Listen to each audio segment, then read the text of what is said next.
Tabur peut signer la mort du nucléaire français, ce qui serait quand même la meilleure des nouvelles. Alors pourquoi je vous dis ça? En fait, c'est assez simple à comprendre.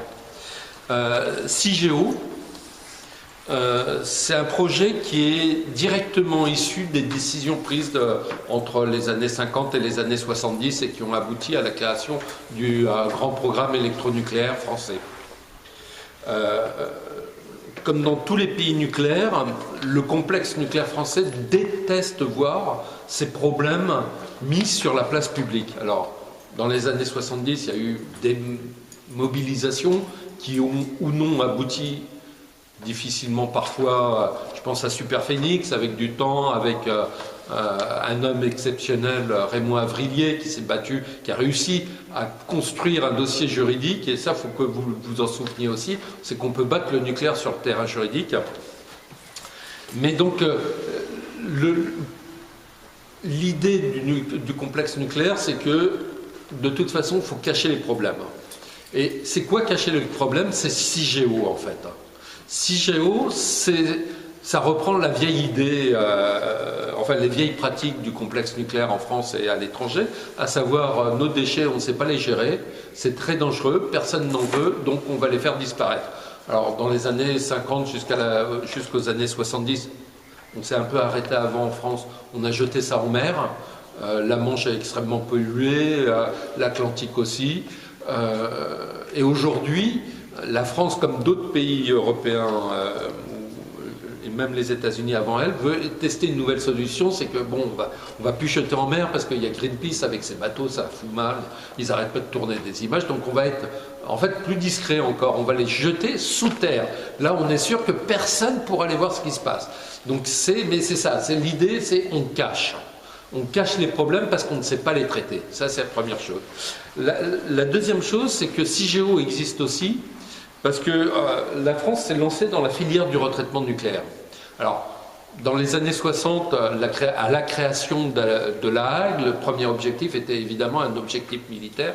Il s'agissait, il ne faut pas oublier que les réacteurs nucléaires civils ont été construits pour irradier de l'uranium, pour pouvoir, parce que c'est en irradiant l'uranium qu'on récupère le plutonium et qu'on le transforme en matière militaire. Donc on n'a pas construit des réacteurs électriques pour vendre de l'électricité, on a construit des réacteurs électriques pour produire du plutonium. C'est la première chose. Évidemment, pour obtenir ce plutonium, il faut retraiter le combustible usagé, donc l'uranium irradié, mais quand on sépare l'uranium du plutonium, on sépare aussi un tas d'autres saloperies, cochonneries, qui s'appellent tritium, qui s'appellent américium, qui s'appellent plein d'autres noms. Et donc, tous ces déchets radiotoxiques extrêmement dangereux, puisqu'à vie très longue et à très haute activité, il faut bien les entreposer quelque part. Et donc, l'aboutissement de ces deux faits, le fait de cacher qu'ils ne savent pas quoi faire des déchets et le fait de cacher qu'ils ne savent pas quoi faire, que ce retraitement est une fuite en avant, ça aboutit à la création de CIGEO. Donc la première chose en fait à voir, c'est que votre combat CIGEO passe à La Hague et que l'un des moyens d'empêcher CIGEO, c'est de réclamer la fermeture de La Hague. Parce que c'est La Hague qui fournit les justificatifs au complexe nucléaire pour essayer d'imposer CIGEO. Il y a une autre bonne nouvelle, c'est que de toute façon, le complexe nucléaire français est totalement ruiné.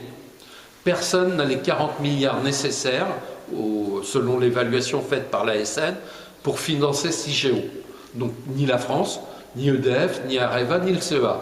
Le CEA est en faillite, Areva est en faillite, EDF est en quasi-faillite. Donc de toute façon, quand bien même ils voudraient le faire, ils n'en ont pas l'argent. Où iront-ils le chercher? Moi, j'ai beau retourner la question dans tous les sens, je ne sais pas.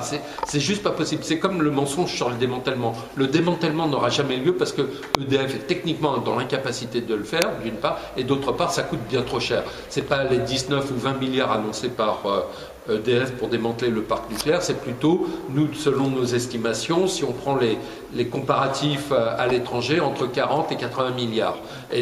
Et ça sera plutôt la fourchette élevée, parce qu'il faut toujours s'attendre avec le nucléaire que même à l'étranger, les coûts soient en partie cachés.